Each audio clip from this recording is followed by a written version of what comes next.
Olá, muito boa tarde para você que nos assiste. O Consulta ao Doutor já está no ar. Hoje a gente vai falar sobre a nossa alimentação e será que é possível ter um chamado dia do lixo, fazendo parte de uma rotina nutricional? Aliás, esse nome muitas vezes não é muito bem visto, afinal, alimento não é lixo de maneira alguma, mas você vai entender como a gente vai colocar nesse contexto aqui durante o bate-papo.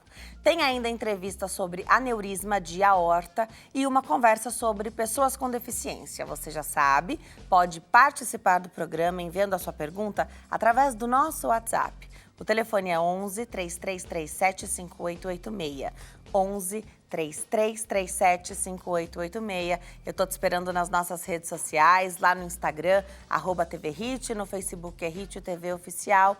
E toda a nossa programação você assiste através do site www.hittv.com.br. Eu também estou nas redes sociais, te espero lá no meu Instagram, @DeniseLuque, e no facebook.com/DeniseLuque. Abro esse bate-papo falando sobre alimentação e o polêmico, controverso e às vezes desejado, chamado Dia do Lixo. A minha convidada é a doutora Dulce Cardoso, ela é nutricionista, especialista e pós-graduada em obesidade. Doutora, é sempre uma alegria te rever, estar com você e aprender com você. Obrigada por ter vindo. Obrigada a você pela oportunidade.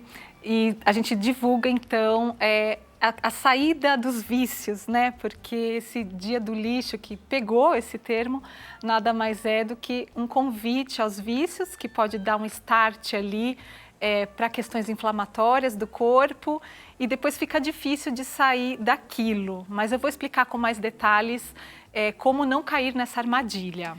Legal, porque veja bem, quando a gente está num processo, e aqui eu acho que as pessoas buscam um nutricionista e precisam desse profissional da área de saúde para muitas razões. Todo mundo devia ter uma orientação nutricional individualizada.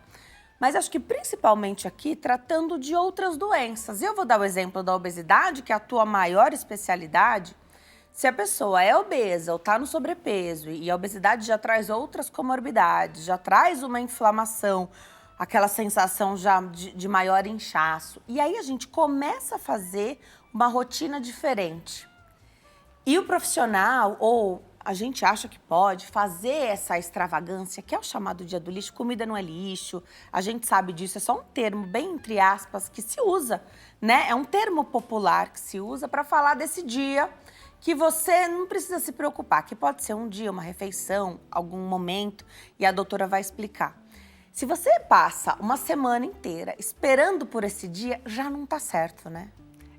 Já mostra que é dependente daquilo. Daí a gente chama de vício, né? Quando tem uma dependência por um carboidrato X, por uma gordura X, já tem uma dependência naquilo. O carboidrato, na verdade, é que traz mais dependências. Na verdade, são 4 aqueles causadores de vícios, eu não canso de dizer. É o glúten da farinha de trigo, da cevada também, então na cerveja também tem, né? É o açúcar, é tudo que vai leite e é industrializado. Esses 4 são viciantes e são os chamados lixo, né? Ainda que tenha algo gorduroso, porque não foi citado gordura nesses 4, né? Mas está no industrializado. Mas ainda que tenha gordura, os 4 que deixam a gente dependente são esses. Então você fala de glúten, lácteos, açúcar e industrializados. Tá, perfeito. Partindo daí, dá para fazer um dia onde a gente saia daquela rotina mais rigorosa alimentar e aqui, mas rigoroso, precisa ser sempre rigoroso. A gente está falando de alguém que está tratando uma doença e reflexos em outras doenças, de repente, né? A obesidade trazendo outras situações, aí outras comorbidades. A gente está falando de alguém que está em tratamento. Você não tem que tomar antibiótico no horário certo, nos dias, até o dia final ali do antibiótico, mesmo quando você já está se sentindo bem, quando você está tratando, combatendo uma bactéria no seu corpo. Por que a gente pode ser maleável com a nossa alimentação? Você falou lindamente, porque é um tratamento muito sério. E a gente está falando de longevidade, a gente está falando até de salvar vidas. Essa é a nossa missão, é o nosso chamado. E quando um profissional tem até essa certa irresponsabilidade em algumas etapas, porque pode até ser bem-vindo em algumas fases com o paciente, mas deixando ele bem ciente de que é só para aquela etapa, porque depois já vai ter uma outra revisão, vai ter uma outra abordagem, outro manejo onde não se fala mais em dia do lixo. Então, quando o profissional comete essa irresponsabilidade de falar: olha, vem aqui porque você vai ter um dia que pode comer de tudo, pode enfiar o pé na jaca, vem comigo, né? Ele já está sendo, ele já não está sendo sério, não está sendo um profissional que se compromete com a vida do paciente, em primeiro lugar. Mas, como eu disse, se for tudo muito bem esclarecido e entrar com esse termo tão usado, se você der um Google, você vai ver um monte de exemplos de dia do lixo dentro de uma dieta planejada. Mas acaba sendo um chamariz onde a gente trouxe o paciente para cá porque ele não estava vindo de jeito nenhum, então ele veio, mas ele precisa ser muito alertado que ele terá outras etapas anti-inflamatórias seríssimas. Então, o combinado não sai caro, né? Eu sei que muitos profissionais usam esse termo dia do lixo, principalmente em ambiente de academia e tal, mas que tenha consciência disso, que não é interessante, não é medicina integrativa, não é funcional, porém, ele tem a consciência disso, mas alguns até não chegam a explicar isso para o paciente, isso deveria ser muito bem explicado. Então, são etapas. Pode ser um chamariz incrível para que você vá buscar esse acompanhamento nutricional e até médico, muitas vezes, né? Vai buscar e aí você fala: não, mas acho que eu dou conta de ficar a semana inteira fazendo direitinho se eu tiver um dia. E hoje se fala até de uma refeição e não um dia inteiro.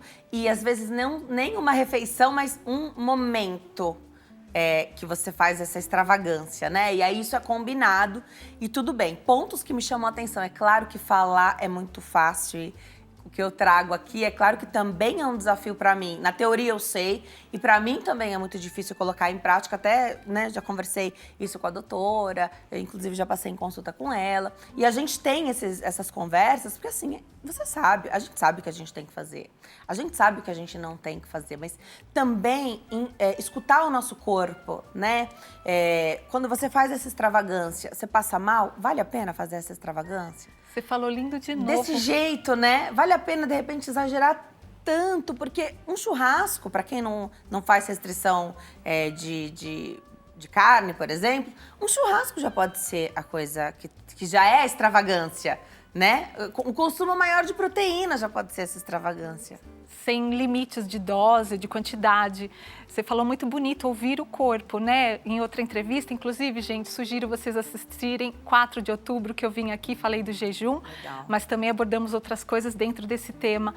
E ouvir o corpo realmente se tornou um luxo.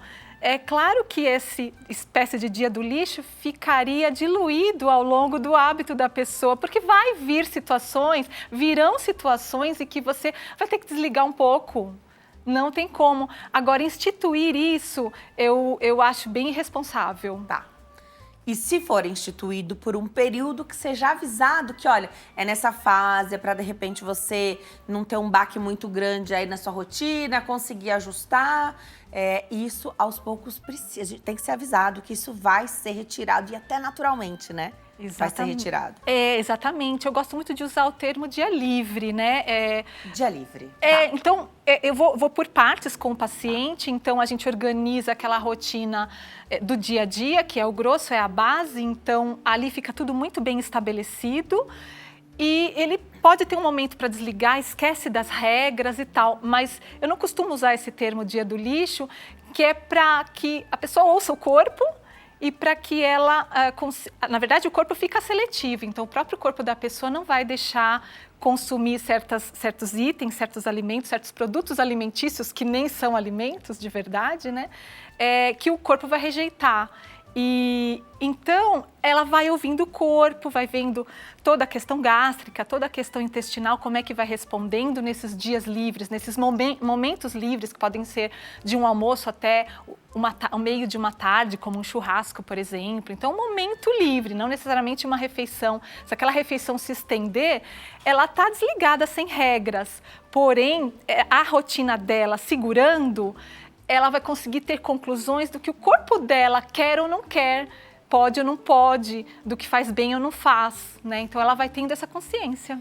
E qual é o impacto disso no resultado? Então, alguém que está buscando a perda de peso e aí começa a fazer, a chance da gente se pesar todos os dias é muito grande, né? Quanto disso pode dar o reflexo rápido, porque no começo a gente está muito inflamado, muito inchado e às vezes até dá um resultado, mas às vezes não. E não coloca todo o seu esforço, não foi por água abaixo, né? Tá ótimo fazer do jeito que está sendo feito, mesmo que não perdeu peso, mesmo que a roupa ainda não ficou mais folgada. Eu adoro vir aqui porque suas perguntas são sempre perfeitas. É de paciente, né? Pergunta de paciente. Eu digo porque para quem treina muito, nível realmente rato de academia, que treina há muitos anos e tal, esse dia do lixo não vai fazer diferença. Alguns falam até que é estratégico, que é até interessante. O day off que eles falam, né? Tá de folga, o dia de folga. Isso, né? Eu já consultei com uma médica maravilhosa, integrativa, amo de paixão. Ela falou que o corpo aprende a se defender também com esses produtos alimentícios inflamatórios. É bom que o corpo se defenda e tal. Ok, mas de instituir é outra questão. Uma coisa é uma coisa, outra coisa é outra coisa. Então, resultado, para quem está treinando há muitos anos e está com uma massa muscular belíssima, não vai fazer a menor diferença em termos de resultado esse dia do lixo. Muito pelo contrário, até o músculo consome tudo aquilo. Só que aí que está a armadilha. Você entra com um alimento, ou 2, ou 3, ou 4, ou 5, inflamatórios naquele dia ou naqueles dias, você pode culminar num efeito em cascata péssimo para tudo que ocasiona os inflamatórios, né? Desde questões de tireoide, intestino, depressão, Alzheimer, alergias, queda de cabelo, questões de pele e fora a gordura, então, que é o que mais as pessoas buscam, né? Então, a queda de imunológico e por aí vai, né? Tá, perfeito. E essa conversa, então, claro, né? Se pegar o público obeso e com sobrepeso, provavelmente não são as pessoas que treinam bastante, não são as pessoas que têm mais músculo no corpo. Como você propõe, de repente, porque a gente tem muita... No começo, a gente tem que aproveitar também do gás do teu paciente, né? Ele quer essa mudança. Talvez, para esse comecinho, na primeira semana, de repente, não fazer nenhuma exceção, porque a gente já vai errar. A gente sempre vai errar. Ou uma quantidade a mais que você fala, não, hoje eu tô com mais fome. Ou pode ser uma coisa que tenha menor impacto, mas que já tá saindo um pouquinho fora ali do combinado. Um pouquinho mais dos vegetais, um pouquinho mais da proteína. Ou a mudança é muito brusca, você vai exagerar um pouquinho até no carboidrato. A gente já vai cometer algum deslize que é natural e deve ser até esperado, né? Nesse comecinho que o gás é grande, a gente aceita, a gente topa, a gente vai vendo que fica mais difícil, depois dos 15 dias, 10, 15 dias, vale de repente tentar não ter nenhum exagero, assim, não tem nenhuma refeição livre, vamos aproveitar esse gás. É bem isso, fala-se muito nos 21 dias, né, de treinar ali assiduamente aquele hábito o menos inflamatório possível, se possível zerando até os inflamatórios todos. Lembrando, glúten, os lácteos, o açúcar industrializados. E tem o álcool, tá? Tá. Álcool também os médicos da medicina integrativa funcional estão condenando bastante, perfeito, tá? Para sair fora disso, precisa pelo menos 21 dias treinando ali assiduamente sem abrir brecha nenhuma fenda, né? Como um navio, se abre uma fendinha, às vezes aquela pequena fenda pode ser suficiente para o navio afundar. E então, 21 dias ali, bom, eu sou uma nutri que vivo junto com o paciente, né? Por hoje ser nutri de menos, pessoas que investem muito mais, né? Alguns vão em médicos caríssimos, né? 20, 30 mil de investimento, então... Aqui comigo, 10% menos que isso você investe, eu vivo junto com você. E aí eu consigo estar ali junto. Eu tenho um caso até, eu sei mais ou menos de cor aqui os números, eu não sei se vocês têm na tela. Um caso que eu atendi de setembro a dezembro agora, que foi lacrante, no sentido de ela não consumiu um inflamatório sequer. Olha aí. Essa é uma bioimpedância. Essa é uma bioimpedância. Em setembro, ela tinha uma gordura de 33 quilos, 34 quilos. Tá, é o... Acho que quem está na tela consegue ver melhor. De 34 quilos, daí ela foi para 22 quilos em 2 meses somente. E a musculatura dela conservou. Na verdade, eu sei que ela veio muito inchada, então aí é setembro. Depois tem uma outra imagem. Tem uma 29 anos, jovem. Isso. E a próxima? Ela foi para 24, é isso?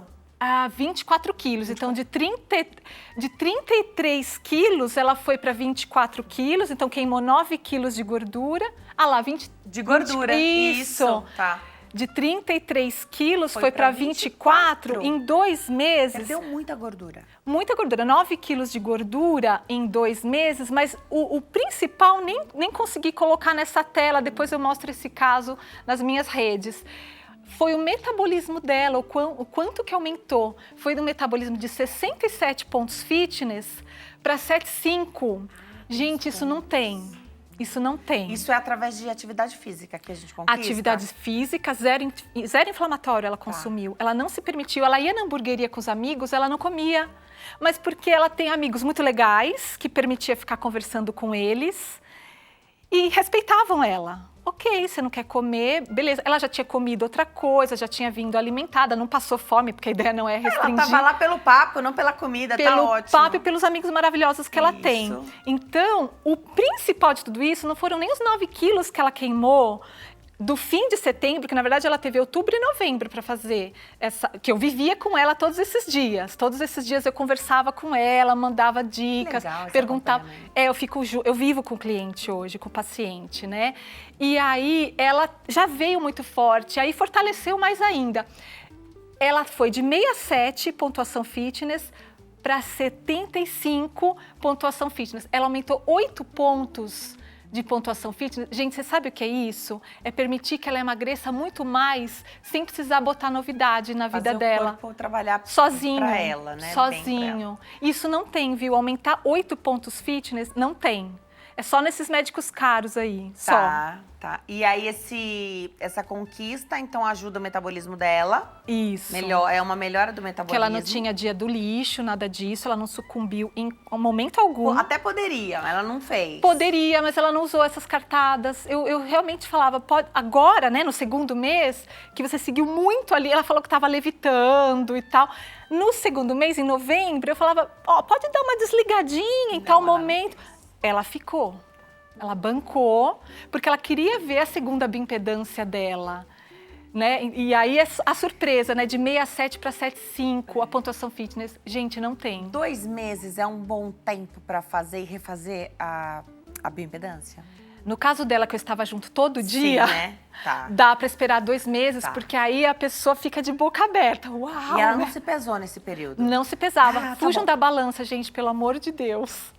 Ótimo. Porque como ela ganhou só um pouquinho de músculo, na verdade, o músculo aparentou igual, só que eu sei que ela veio inchada, diminuiu líquidos, ela estava demasiada, mas o músculo estava tão alto que mostrou esse metabolismo de 67 para 75.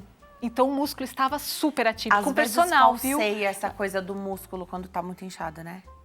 Porque como diminui água e dentro das fibrinhas musculares tem muita água, dá a impressão que você diminui o músculo, mas não diminuiu, você perdeu água retida. E ganhou músculo. O metabolismo dela falou isso, que ela ganhou muito músculo. Tem perguntinha do público? Vamos colocar na tela? Através do WhatsApp, você manda sua pergunta, participa aqui conosco. Vilma de Santos, São Paulo, boa tarde. Como posso equilibrar o dia do lixo na minha dieta sem comprometer os meus objetivos de saúde? Quais alimentos posso incluir? Vilma, é justamente isso que a doutora tá falando, desse equilíbrio, né? De repente não exagerar também nessa saída fora, né? Eu vou dar um depoimento meu. Pisamos no microfone, desculpa. Um depoimento meu. De sábado, a família do meu marido se reúne na Bachan de Chan. E lá a gente tem ofertas produtos com farinha de trigo. Então, eu já sei que eu vou ter isso. E aí, eu não instituo esse como o meu dia do lixo. Eu vou de acordo com o que eu estou afim, com o que eu quero celebrar junto, com o que eu quero dividir com todos, curtir o momento, relaxar. Se eu vim de uma manhã, normalmente eu atendo de manhã, se eu vim de uma manhã tranquila ou fiz jejum, pratiquei jejum intermitente, eu vou relaxar um pouco mais, comendo mais os produtos com farinha de trigo, né? Seja pães, bolos, enfim.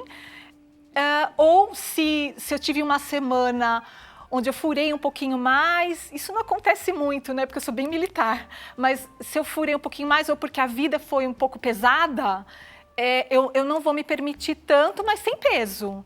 Eu consigo ficar sem, mas aquilo não está me fazendo falta. Então eu me ouço. Isso é o principal, né? Eu não instituo o sábado como o dia do lixo. Eu poderia fazer isso. Bom, o dia da Batian de Chan é o meu dia do lixo, mas meu corpo não diz isso para mim. Meu corpo diz para eu respeitá-lo. Vai do dia, vai de muitas circunstâncias. Então, a pergunta dela foi como equilibrar o dia do lixo. E quais são os teria alimentos, esse né, que dia. não tem o dia, então, é dar vontade, de repente você tá num lugar, tem que compensar, assim, tem que valer a pena aquilo que você vai furar, de repente, né? Sim. Se valer a pena e você, tudo bem, depois você recomeça, mas a chance da gente pisar um pouquinho fora e depois falar, já fiz isso, agora eu vou fazer outro, depois eu vou fazer outro. Você passa meses depois sem retornar, né? Exato, eu vou dar um exemplo. De sábado, se eu tô com muita fome, eu não quero comer coisas com trigo, eu vou lá e faço um prato para mim, 3 da tarde. Comida. Eu vou lá, gente, o que vocês almoçaram? Eu vou lá, pego o prato, até porque me oferecem mesmo, né? Acho isso o máximo. Pego um prato e como comida com tudo funcional. Pratinho funcional ali, porque sempre tem comida de verdade lá. E posso ficar perfeitamente sem os pães, tudo convidativo, eu fico sem. Tem mais uma perguntinha, vamos colocar na tela? Mais uma perguntinha do público. Flaviana, de Brasília, Distrito Federal. Existe uma quantidade recomendada de calorias para o dia do lixo? Tem sim, não fazer o dia do lixo, Flaviana.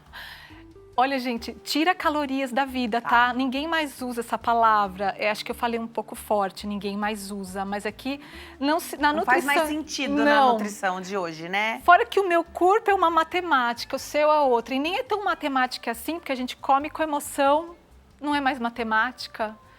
Então, aqui tem moléculas X, aí tem moléculas diferentes. Não dá nem para falar em caloria de papel. Nem dá mais, né? Então, não tem caloria, gente. Eu vi o corpo, tá com fome e continua comendo, mas mastiga.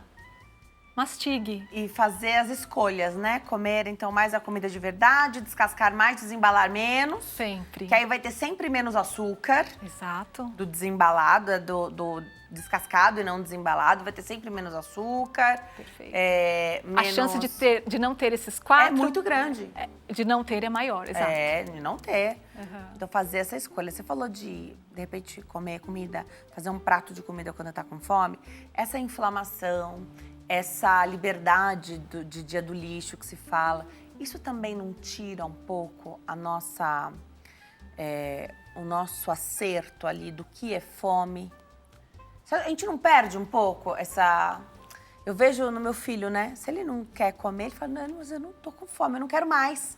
Eu estou satisfeito, ele fala. Olha que pergunta O adulto maravilhosa. não perde um pouco isso? Até esses eixos a gente perde. Aquela coisa do se ouvir, como o lixo te queimaria o estômago, grosseiramente falando, tá? Porque daí tem gastrite, tal, refluxo, aqueles prazóis da vida que eu não entendo por que as pessoas ainda caem nisso, né? Porque menos prazóis, gente, pelo amor de Deus, a gente não deve comer a ponto de precisar de omeprazol, né? Mas a gente tira essa escuta do corpo quando a gente se permite dias de lixo, né? Essa escuta fica apagada, porque está agredindo o corpo. A gente não se ouve mais. Hora de mandar os beijos? Para quem vão ser os beijos hoje? Bom, hoje as meninas da AGV, a Escola de Nutrição, 30 anos a gente começou o curso. Meninas, vocês estão me vendo, que eu sei.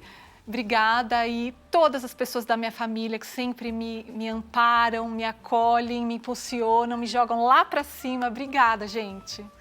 Um beijo para todos, então, da GV, esse grupo da doutora maravilhoso. Um beijão para sua família, sua filha maravilhosa, Yasmin, seu esposo também. Sinta-se abraçado aqui. Obrigada por ter vindo. Eu adoro aprender com você.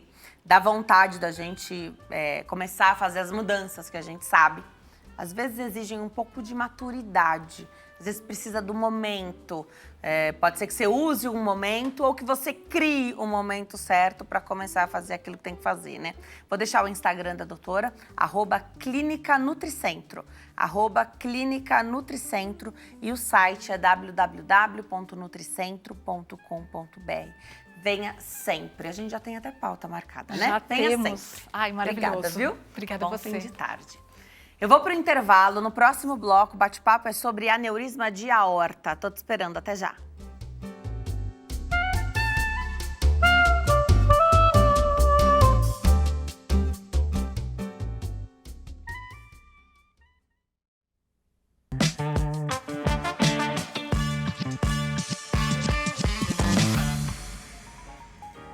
Nós estamos de volta nesse bloco para aprender mais sobre aneurisma de aorta. Aproveita a oportunidade para tirar suas dúvidas através do nosso WhatsApp. O telefone é 11 3337 5886. Nesse bloco eu tenho o prazer de receber o cirurgião vascular, doutora Djaldes Moraes Júnior. Doutor, sempre alegria te receber aqui. Obrigada por ter vindo. Eu que agradeço o convite, Denise. É sempre muito bom estar aqui, a gente poder compartilhar um pouquinho de informação para os nossos pacientes e para o público que está nos assistindo aí. Começar o ano já fazendo aquele checklist do que você precisa, com que especialista você precisa passar. E o cirurgião vascular, vocês têm ganhado muito espaço, né? Então, hoje há uma preocupação de todas as áreas, de todas as especialidades, né? Vai fazer uma cirurgia, então a parte vascular ali é uma das principais atenções ali que se tem, a parte vascular. Ver se tem liberação ou não para fazer determinado tipo de procedimento. Sintomas que vão acometendo ali as pessoas, elas buscam, de repente, outros médicos e não pensaram em fazer uma consulta de rotina com o cirurgião vascular, né? Começa daí. Então, para quem está em casa, vascular, faz o quê? Cirurgião vascular cuida do quê, doutor? Ótima pergunta, Denise. Bom, começando um pouquinho pelo que você falou ali da interconexão que a gente tem com as outras especialidades. Isso é muito legal, porque hoje em dia a gente está cada vez mais abordando o paciente de forma multidisciplinar. E o cirurgião vascular é importantíssimo, tanto na avaliação pré-operatória desse paciente, quanto no pós-operatório. Hoje a gente, com a pandemia, teve muitos casos de trombose venosa, nossa especialidade acabou ficando muito em evidência, né? Mas nós já atuamos nessa prevenção de embolias, tromboses venosas, desde o estado de pré-operatório. Então isso já era parte da nossa rotina, mas hoje é muito mais difundido. Mas o que você falou é bem real, né? Muitas vezes os pacientes se lembram de fazer aquele check-up com o ginecologista, com o clínico, né? Aquele check-up anual para saber como é que está a sua condição de saúde. E como as artérias e as veias e os vasos linfáticos estão debaixo da pele, escondidos ali, muitas vezes não se lembram, né, que a parte vascular é fundamental. Nos procuram muitas vezes para aquelas questões dos vasinhos, uma questão mais estética, né, relacionada à insuficiência venosa. Mas é importante esclarecer, né, para o nosso público que a doença vascular ela acomete, né, a totalidade do nosso corpo, porque onde, né, tem vasos sanguíneos, sejam artérias, veias ou mesmo vasos linfáticos, a nossa especialidade atua. Então, hoje o motivo da nossa conversa, nosso bate-papo é sobre aneurismas, né? E o aneurisma, né, ele pode acometer qualquer artéria do nosso corpo, tanto cerebral, quanto a aorta abdominal, quanto de membros inferiores. Há uma condição, né, dentro da cirurgia vascular onde há uma dilatação por uma fragilidade da parede arterial. Essa artéria tende a se dilatar e ela pode chegar a um diâmetro acima de 50% daquela luz que era esperada para aquele vaso. Ou seja, ela dilatou mais do que 50%, a gente considera que essa artéria é uma artéria aneurismática. E isso é um problema vascular grave. Por quê? Essa artéria é muito frágil, dilatada, pode trazer complicações para os nossos pacientes. podem romper, pode comprimir as estruturas que estão ao seu redor e isso traz graves problemas para os nossos pacientes. E é por isso que quem tem aquela condição na família, né, de morte súbita, o paciente faleceu sem ter uma causa aparente, aquela família que já tem um histórico de aneurismas, né, isso fala, né, a favor de que esse paciente pode ter alguma condição favorável ao desenvolvimento de aneurismas. Então é importante que esse paciente procure um cirurgião vascular para uma avaliação inicial. É muito comum, e eu recebi bastante essa pergunta nas minhas redes sociais, né? Doutor, como é que se descobre que tem um aneurisma?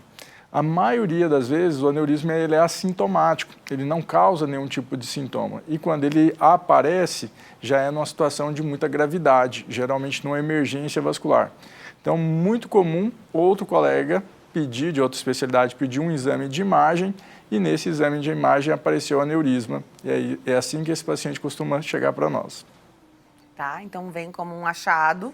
Um achado incidental, um achado inesperado. Não estava procurando aquilo, estava fazendo um check-up por um outro motivo e se identificou a presença do aneurisma. Não tem sintoma nenhum, aí aparece o grande susto muitas vezes, né? Você falou da ocorrência familiar, tem algum teste genético, a gente fala tanto de genética hoje, né? Que se possa fazer, ou que seja recomendado que se faça para essa questão ou não? Na verdade, para aneurisma, pensando na parte vascular, não existe um teste genético, né? Vou citar um exemplo meu, da minha família, né? Minha mãe, a gente tem um histórico já de enxaqueca na família e ela tem bastante crises, assim, né? E ela me ligou, olha, meu filho, eu tô com muita dor de cabeça, né? O que eu faço? Não está aliviando com as medicações. Olha, mãe, procura o pronto-socorro, toma uma medicação. O colega neuro, né, avaliou ela lá, achou por bem que ela fizesse uma tomografia. A tomografia não veio nada, ela já tinha feito outras tomografias anteriores. E aí o colega falou assim, olha, me ligou, né, conversou comigo. Ó, Moraes, está tudo bem com a sua mãe, ela não tem nenhum déficit, já começou a aliviar um pouquinho a dor de cabeça, mas já está tarde. Vamos fazer o seguinte, amanhã ela faz uma ressonância, que é um exame mais detalhado, e eu libero ela. Não apareceu 2 aneurismas na artéria cerebral, né, cerebral média, dos 2 lados. E aí ela acabou passando por um procedimento, teve que passar por uma cirurgia, mas por sorte se descobriu num exame de imagem que não tinha objetivo nenhum de descobrir esse aneurisma.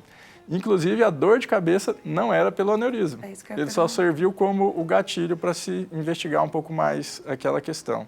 Ainda bem, então ela teve esse diagnóstico e aí já pôde lançar a mão e fazer a prevenção, né? Exato. Então já fez ali o que tinha que fazer. E muito curioso da dor de cabeça não fazer parte do aneurisma ali, né? Exato. Normalmente, quando o aneurisma cerebral acontece, ele é assintomático, né? Então, ele só vai causar uma sintomatologia quando ele cresce demais, que não era a situação da minha mãe, ou quando ele rompe. Né? E se ele rompe, a chance de óbito é altíssima. É o que acontece com nós na nossa especialidade. Né? Quando a gente fala de aneurismas de aorta, por exemplo, né, a mortalidade chega a 80% se esse aneurisma rompe fora de um ambiente hospitalar. Não dá tempo de chegar a isso, né? Não dá tempo. A gente tem que imaginar que em mais ou menos 1 minuto todo o sangue do nosso corpo foi bombeado e passou por essa artéria tão importante que chama aorta. Porque a aorta ela sai direto do coração e ela é responsável por distribuir o sangue para todos os nossos órgãos. Então todo o nosso sangue passa por ali numa velocidade muito alta, que é a pressão de compressão, né, de contração do coração. Então, você perde subitamente uma quantidade muito grande de sangue. Então, o paciente acaba desmaiando, tendo um mal-estar súbito, né, a pressão cai muito e esse paciente, às vezes, não tem tempo hábil de chegar ao hospital. Tá, então, aneurisma de aorta, qual é a frequência? Dá para dizer frequência, idade, mais comum em homens ou mulheres? Dá, sim. Isso é muito legal, porque quando a gente vai fazer uma investigação, a gente sempre busca, né, exatamente isso. Qual é a população-alvo? Qual é a população que tem uma maior incidência desse tipo de aneurisma? Em geral, são pacientes acima de 60 anos, com histórico de hipertensão, especialmente hipertensão mal controlada, pacientes tabagistas. A gente já teve a oportunidade aqui de falar dos malefícios do cigarro para a parte vascular, e esse é mais um deles, né? Ele causa uma inflamação na parede arterial que pode levar a essa dilatação.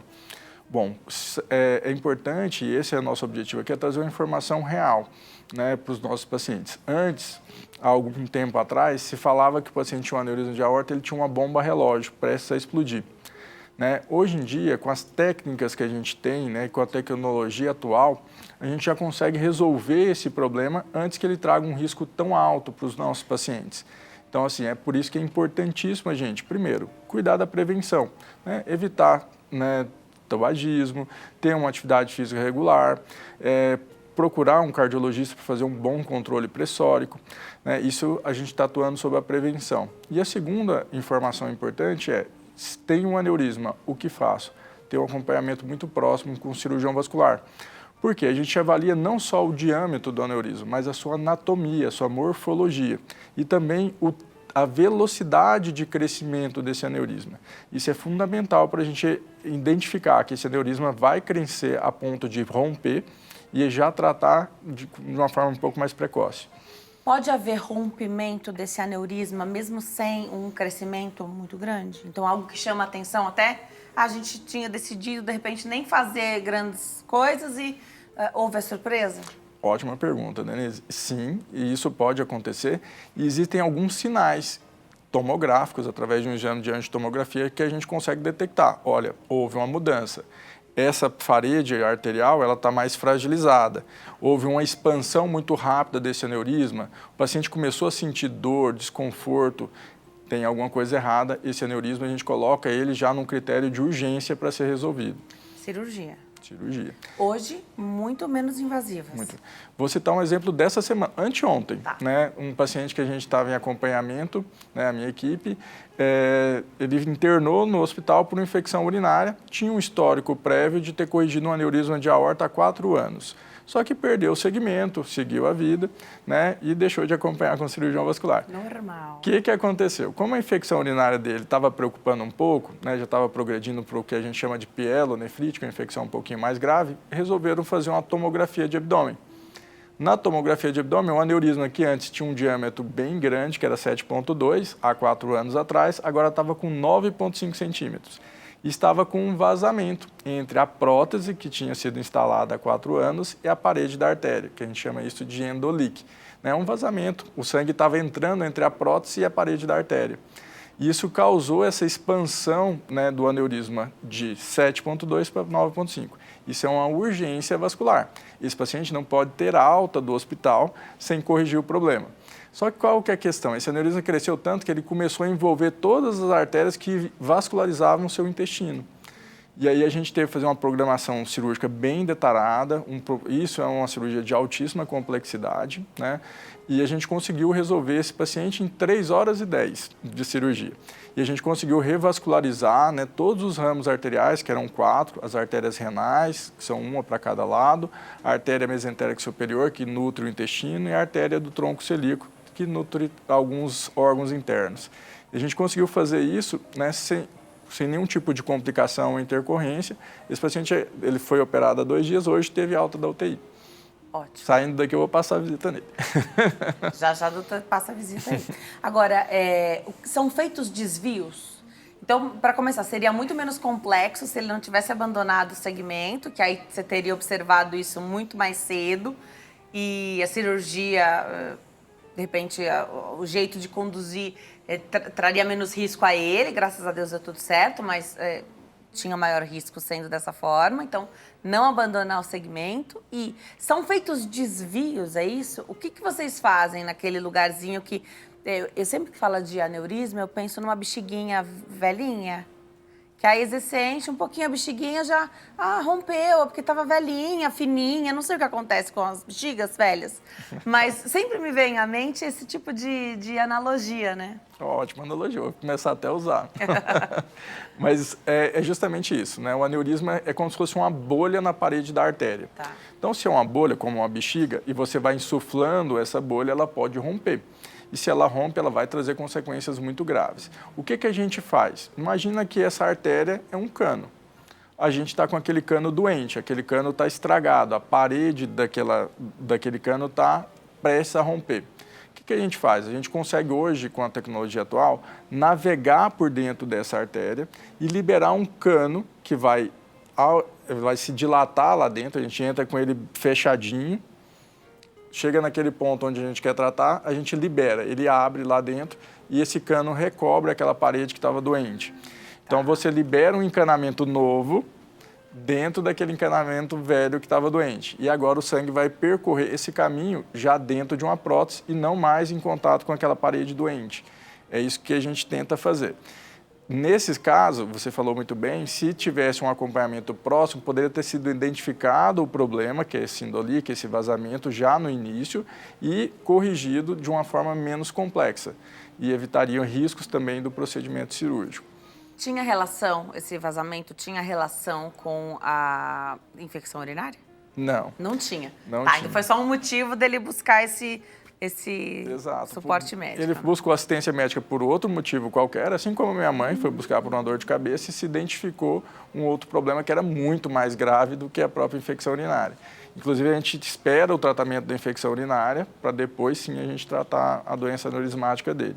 Mas isso é a história da maioria dos casos, né? Então, aquele paciente mais idoso, acima de 65 anos, que tem um histórico de hipertensão, tabagismo, deve sim ter um acompanhamento vascular, não só pela suspeita ou probabilidade de um aneurisma, mas principalmente por ter uma aterosclerose, que é esse depósito de placa de colesterol, que pode levar tanto à formação de aneurismas quanto também a obstruções arteriais. Tá, e aí então esse encanamento novo que você libera ali dentro não é para dar o vazamento, mas para isso você precisa fazer o segmento, tem que acompanhar. Exato. Com que exame? Geralmente a gente faz uma angiotomografia ou um exame de ultrassom também. Esse controle com ultrassom e angiotomografia, ele deve ser feito pelo menos uma vez por ano. É legal essa comparação, né?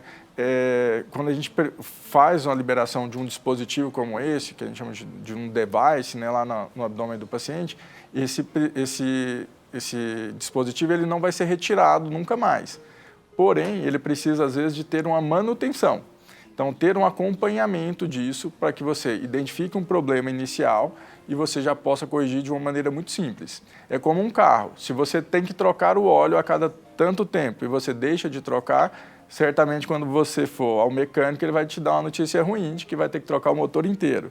É mais ou menos o que aconteceu nesse caso. Ele poderia ter corrigido de uma forma muito simples, mas agora a gente teve que usar uma tecnologia e uma técnica cirúrgica muito complexa que envolveu, né, uma cirurgia de alta complexidade para ser feita, né? Aneurisma de aorta é, de repente, motivo de contraindicar determinada outra cirurgia que precisava ser feita? Primeiro tem que corrigir isso para depois liberar para fazer? É claro que a gente está falando aqui de uma faixa etária ali de mais ou menos sexta década de vida, mais, né? Mas as exceções sempre acontecem, às vezes pessoas mais jovens têm esse tipo de aneurisma e estavam fazendo um check-up para uma cirurgia eletiva, por exemplo. Ótima colocação, né? Qualquer procedimento cirúrgico aumenta o estado inflamatório do organismo do paciente. Então, esse estado de pós-operatório, onde o paciente está se recuperando, é um estado onde o organismo está inflamado. Isso tende também a inflamar mais a parede arterial e isso pode ocasionar um aumento desse aneurisma. O que precisa ser avaliado é se, nessa condição pré-cirúrgica, esse aneurisma já tem uma indicação de correção. Tá. Se isso existir, ele deve ser tratado antes da cirurgia abdominal. Pode ser que ele não tenha status para correção ainda. Exatamente. E aí, segue acompanhando. Segue, faz a sua cirurgia e mantém o acompanhamento. Entendi. Ou, se já tiver um status que exige a cirurgia, se opera antes o aneurisma para depois se liberar para outra cirurgia. Perguntas do público. Vamos colocar a primeira participação na tela, por favor. Vamos ver se a gente dá conta dessas perguntinhas. Patrícia, de Belo Horizonte, Minas Gerais. Quais são os sinais de alerta de um possível aneurisma de aorta que eu deveria ficar atento? Obrigada, Patrícia. Ótima pergunta. A gente comentou, né? Geralmente é assintomático. Quando se já tem o conhecimento desse aneurisma, aí sim você deve fazer um acompanhamento próximo, dependendo do diâmetro, a cada 6 meses ou a cada ano, se for algo que ainda está na fase inicial. Bom, como é que a gente suspeita que está acontecendo algum problema? O paciente pode ter dor abdominal, dor lombar, o paciente pode ter uma sensação de que aquela pulsatilidade no abdômen começou a aumentar. Então, algumas características que chamam a atenção, quando o paciente começa a ter a percepção de que ele tem um aneurisma. Isso não é para acontecer. Então, o paciente que tem um quadro de dor recorrente, especialmente na região abdominal ou lombar, ele merece uma investigação mais detalhada, fazer um exame de angiotomografia, por exemplo, para se documentar. Está tudo bem? Vamos seguir o acompanhamento ou houve uma mudança, precisamos corrigir esse aneurisma com urgência. Mais uma perguntinha vinda do WhatsApp. Vamos colocar na tela. Pergunta do Roberto, do Rio de Janeiro. Boa tarde, meu nome é Roberto. Gostaria de saber quais hábitos de vida aumentam as chances de desenvolver um aneurisma de aorta. Obrigada, Roberto. Isso aí, Roberto. Essa é a ideia, especialmente da nossa participação aqui, é trazer esse tipo de informação. Bom, hábitos de vida que são prejudiciais, a gente comentou aqui, né? Aquele paciente que tem hipertensão, né? E não se cuida, não se trata, que mantém seus níveis pressóricos muito altos, aquele paciente tabagista e aquele paciente que não se cuida de uma forma geral, ou seja, né, a gente tinha um nutricionista aqui antes, né, no bloco anterior, quando o paciente não tem uma qualidade de vida, de alimentação, de atividade física regular, quando ele não cuida da sua própria saúde, ele tem uma condição inflamatória sistêmica do seu organismo que pode predispor ele ao desenvolvimento de diversas doenças, entre elas o aneurisma. Tá. Então, exige acompanhamento multidisciplinar também, né? Sempre. Né? Inclusive, tanto, né, no acompanhamento ambulatorial desse paciente, evitando, né, que ele tenha esses fatores de risco, quanto no pré e pós-cirúrgico. É sempre um cuidado multidisciplinar. Né? Quando envolve a parte vascular, nós somos parte desse processo. Né? Então, envolve várias especialidades. Tem algum medicamento que fragilize a parede das nossas artérias ou que nos predispõe a ter um problema que não tinha genética para isso, não tinha hábitos ruins para isso? Excelente pergunta. Parece até um professor me perguntando, mas é isso mesmo. Né? Existem alguns medicamentos que podem predispor a uma chance maior de desenvolvimento de aneurisma. Né? Existem, inclusive, alguns antibióticos que já têm uma comprovação científica que eles aumentam, potencializam a chance de desenvolver aneurismas. Então, é por isso que é importante a gente sempre tomar qualquer medicação com recomendação médica. E sabendo que sempre que a gente está ingerindo algo que seja um medicamento, a gente tem os para-efeitos que vão acontecer ou podem acontecer, né, maior ou menor grau. E o aneurisma, em algumas medicações, pode acontecer sim. Mais uma perguntinha do público. Vamos a ela. Pergunta da Alessandra. Boa tarde, me chamo Alessandra, gostaria de saber se no caso de confirmação de um aneurisma de aorta, a cirurgia é a única opção indicada ou se há opções de controle por meio de remédio ou acompanhamento clínico conservador. Obrigada, Alessandra. Ótima pergunta. Na verdade, a maioria dos aneurismas são de acompanhamento clínico, né? São de controle e prevenção. A gente só vai intervir cirurgicamente quando esse aneurisma tiver uma chance de complicação. E complicação a gente entende como compressão de estruturas ao seu redor, que pode levar a uma trombose venosa profunda, por exemplo. No cérebro pode levar a uma compressão de um nervo óptico, por exemplo. Né? Comprime estruturas ao redor já é um fator que merece tratamento.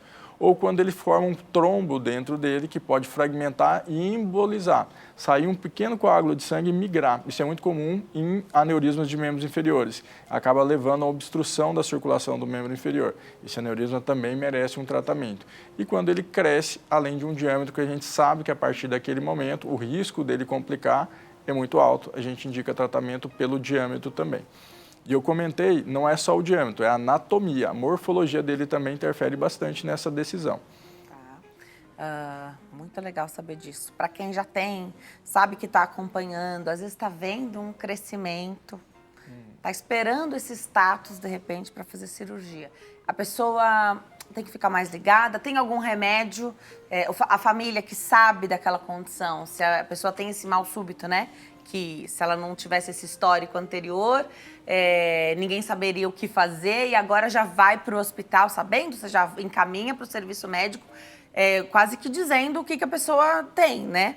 Tem algo que se possa fazer nesse sentido? Um remédio que se tenha de emergência para a família saber e usar ou não?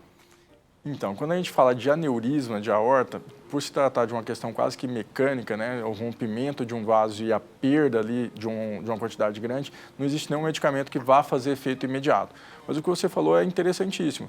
Né? O paciente que já tem uma condição, ele já sabe que tem um aneurisma de aorta, deve ser informado de imediato para o médico. Olha, tive um mal súbito em casa, minha pressão caiu, não sei o que aconteceu, cheguei aqui no hospital, estou me restabelecendo agora, mas estou sentindo algum desconforto. Eu tenho aneurisma de aorta. Em curto caminho, sonho Demais. do plantonista, né? A primeira suspeita vai ser uma complicação desse aneurisma. Então, ele vai pedir um exame, que é a angiotomografia, e isso vai ajudar muito, né? Ontem eu estava avaliando um paciente que foi exatamente dessa maneira. Paciente com mal-estar abdominal intenso, né? Já sabia que tinha um aneurisma de uma artéria que nutre o intestino, que é a artéria mesentérica superior, né? Essa artéria é importante na vascularização intestinal. E ele começou a sentir um desconforto abdominal intenso, chegou a desmaiar. Foi correndo para o hospital, a primeira informação que foi dada é que já sabia-se que ele tinha esse aneurisma, foi feita a angiotomografia, está internado em acompanhamento e possivelmente vai precisar de um tratamento em relação a isso. Mas ajuda muito, né, na elucidação do diagnóstico. Com certeza. Última perguntinha, 1 minuto, doutor. Vamos saber o que chegou para nós atender nosso público. Liliane, do Paraná, gostaria de saber... Quem não tem pressão alta pode sofrer aneurisma de aorta? Legal, porque a gente falou da relação, né? Obrigada, Liliane. Sim, infelizmente não quer dizer que todo paciente que tem aneurisma tem hipertensão, né? Muito pelo contrário. Na verdade, a gente precisa sempre entender que existem múltiplos fatores que podem levar ao desenvolvimento de aneurisma.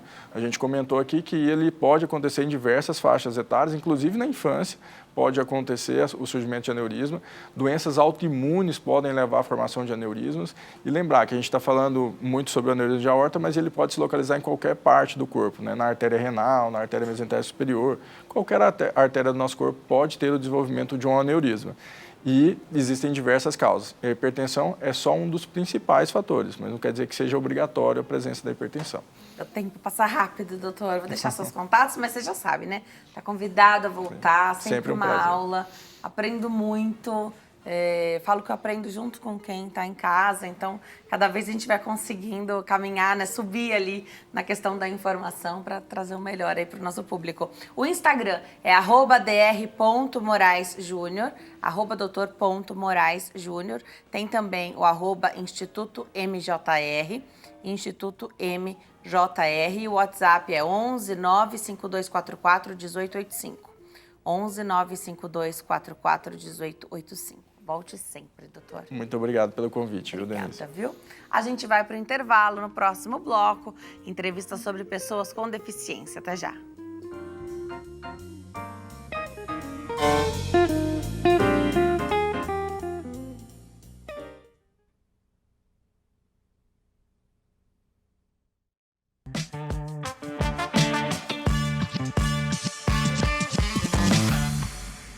Agora dou o pontapé inicial nessa entrevista sobre pessoas com deficiência com o Dr. João Batista Opitz Júnior.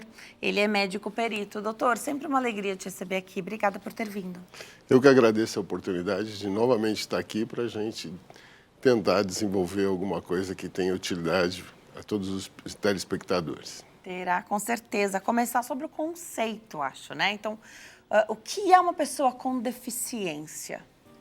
Pessoa com deficiência, a deficiência se divide em 4 tipos. A deficiência física, que essa é a mais comum e visível, que a gente consegue a olho nu diagnosticar. E todos conseguem ver. A deficiência visual, que é aquela que muitas vezes ela só é vista quando existe movimentação, atividade daquele deficiente. A auditiva, que essa é a mais difícil, porque você só percebe um indivíduo que ele tem déficit auditivo quando ele começa, quando ele não consegue manter o nível de conexão com o meio social.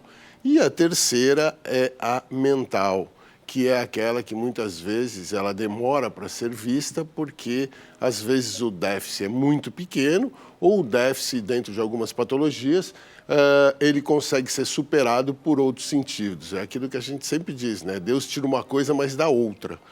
Então, na medida em que esses indivíduos são vistos, e a finalidade principalmente de tudo isso é você conseguir trazer esses indivíduos para terem os mesmos direitos, para terem as mesmas condições de não só de competitividade, mas de qualidade, competitividade e produtividade que os indivíduos que não têm as deficiências, que não possuem a deficiência.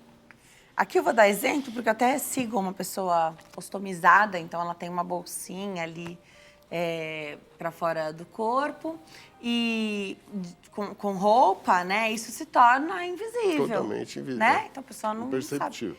E é alguém que tem direitos por ter essa condição, né?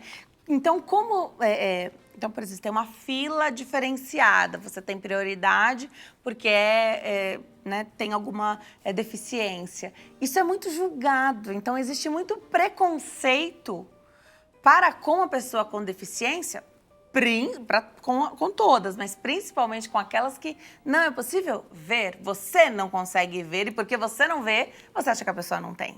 Pois é, eu costumo dizer o seguinte, que a principal forma de se reintegrar ou de se fazer a integração social de qualquer condição de deficiência é você conseguir fazer uma educação de ambas as partes. A educação daquele que possui a deficiência para que ele também não tenha benécias além daquilo que ele precisa, que possa supri-lo e igualá-lo à condição dos não deficientes, como também daqueles que o olham, vê-lo como igual. Porque uma deficiência, por exemplo, como você acabou de citar, não é uma deficiência que deixa a pessoa em nenhuma condição de inferioridade em relação a nada. Apenas tudo aquilo que se possa criar para que se possa integrar esse indivíduo à sua atividade, ao bem-estar e à participação da sua liberdade de direitos, ela advém da educação e não propriamente de legislação. Pode ter a melhor legislação do mundo. Se o povo não quiser e não entender a finalidade, a doutrina daquela legislação, os objetivos não serão atingidos. Até para eventos, né? Então, shows, festivais, os ambientes de comércio, para que eles possam estar adaptados para que qualquer pessoa possa frequentá-lo. Então, a distribuição de banheiros, né? Nesse caso do ostomizado, por exemplo, né? Então, você não pode, de repente, ter uma fila, você tem que ter mais banheiros, porque quem precisa usar tem a necessidade mais urgente ali, né? Então, são discussões que precisam ser levantadas e aí a gente vê, muitas vezes, só a pessoa com deficiência militando sobre isso, mas essa não é uma briga só de quem tem algum tipo de deficiência, né? Sem dúvida, e a gente tem que lembrar, eu sempre costumo dizer, quando você quer entender alguma coisa, se coloque no lugar do outro. E a gente não pode esquecer que a qualquer momento, em qualquer idade, qualquer um de nós pode ter uma deficiência. Por isso que a própria definição de deficiência, ela é por períodos de longo prazo. Ela não precisa ser definitiva e ela não precisa ser uma condição sobre a qual você tenha prazo para término. Ou seja, você pode estar deficiente e pode ter as benécias e o mesmo direito de utilizar as condições que tutelam essa deficiência que qualquer deficiente que possa ser de ordem definitiva. Perfeito. E o perito, o médico perito, entra muito para fazer esse laudo, bater esse martelo, levar isso adiante, muito por questões burocráticas também, ou não? Qual Sim. é a função disso? A finalidade da perícia, que é o chamado laudo de PCD, né, é traduzir de forma técnica e atestar, e afirmar, e consignar por um técnico que aquele indivíduo é um deficiente. Agora, é um deficiente, seja ele de qual das 4 condições ele se encaixa. Agora, a finalidade se tornou burocrática e volta naquilo da educação que eu dizia no começo. Porque muita gente que não se enquadra tenta buscar benécias com isso. E quem tem que fazer, vou te dar um exemplo que é muito fácil, do carro adaptado. Tá? Tem muita gente que, porque tem algum tipo de lesão na coluna, imagina que por isso o transforme num deficiente, que ele tenha as benécias de todos os tipos de isenções de impostos que ele possa ter. E isso faz com que leve, vamos dizer assim, a uma desconfiança por parte, inclusive, da sociedade.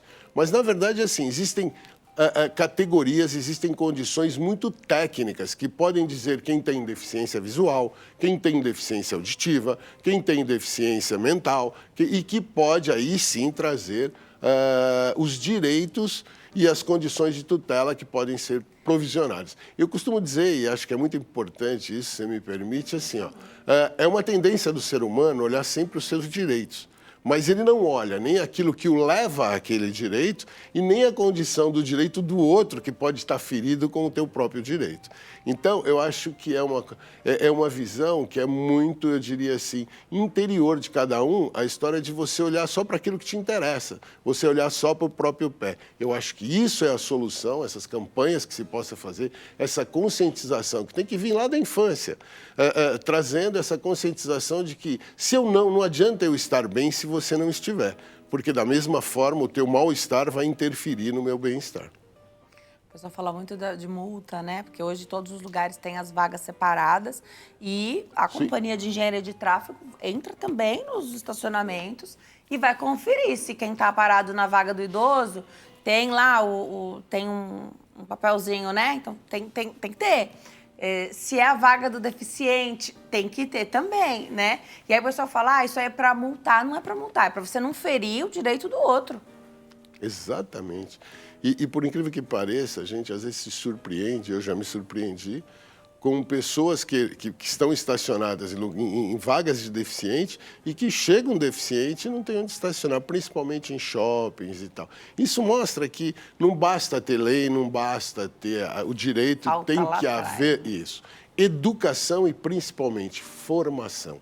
É a conscientização daquilo que eu volto a repetir, que eu acho que é muito importante. Não adianta eu estar bem, eu preciso que todos estejam bem. Chama a atenção, você falou da coluna, né? Se der tempo a gente volta aí a falar de coluna, cirurgias, quem tem de repente uma prótese ali. Mas também chama a atenção o paciente oncológico. Na fase do tratamento, e isso eu particularmente não entendo, eu não sei sobre isso, mas eu sei que há de se ter algum tipo de benefício durante o tratamento oncológico, mas é aquilo que você falou do provisório, é temporário. Explica pra gente. É assim, existem não só para oncologia é mais visível e mais incidente, mas a gente tem que entender que deficiência dentro desses 4 parâmetros, ela pode ocorrer em qualquer momento, como eu disse, para qualquer um de nós.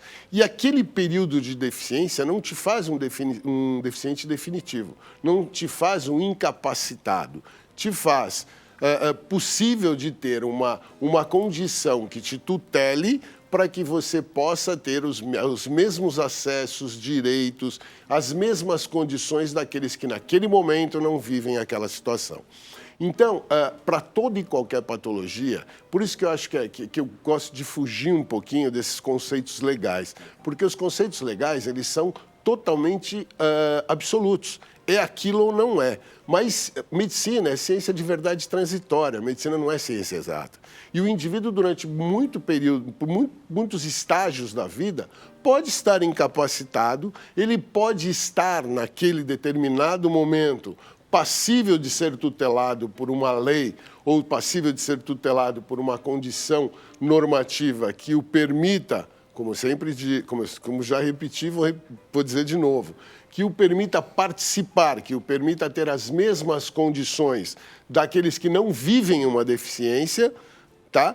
E que aquilo vai ser temporário. Então, eu acho que não existe como a gente diagnosticar ou a gente tentar definir quais são as doenças. Perfeito. As doenças são aquelas que te aligem da tua condição do pleno exercício da condição social de direito. Porque a gente pode estar falando, inclusive, de questões de saúde mental, onde você não vai ter um exame, não vai ter né? Então, você parte ali de condições únicas, exclusivamente clínicas. Sim.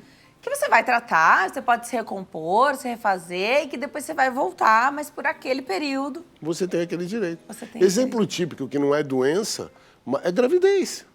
Aquele momento em que é de felicidade, por isso que a gente diz que não é doença, muito pelo contrário, aquilo tudo é uma felicidade, a gestante, ela pode estar naquele momento com algum tipo de incapacidade ou de deficiência que ela tenha que ter acesso, como, por exemplo, ter uma vaga especial para que ela pare, para que ela não ande muito, para que ela exerça todas as suas atividades e toda a sua vontade e a sua volidade de acordo com aquela condição de gravidez que ela está.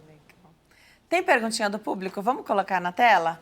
Primeira participação desse bloco, vamos ver. Sabrina, aqui de São Paulo.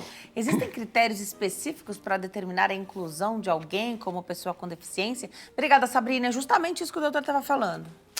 Existem. Se você for buscar na doutrina legal, você tem uma lei específica, que é a 13.14.6/15, que ela trata, que ele é chamado de Estatuto do Deficiente. Mas ele traz critérios, isso que é importante que a gente entenda, ele traz critérios absolutos, ele traz critérios que são aqueles da lei. O que não significa que o indivíduo que muitas vezes naquele momento não se encaixe aquela condição ipsis litera ao critério previsto em lei, que ele não tenha o direito de acessibilidade possível que o permita exercer um direito. Então, eu acho que isso são detalhes, são condições que hão que ser flexibilizados até na doutrina legal. Você sabe que a perícia, ela é uma relação de amor e ódio, né? Então, e se o perito concedeu ali, que maravilha a perícia. Se você teve um revés, então, vamos ver, o perito não era especialista na minha área. Tem tudo isso, né, doutor?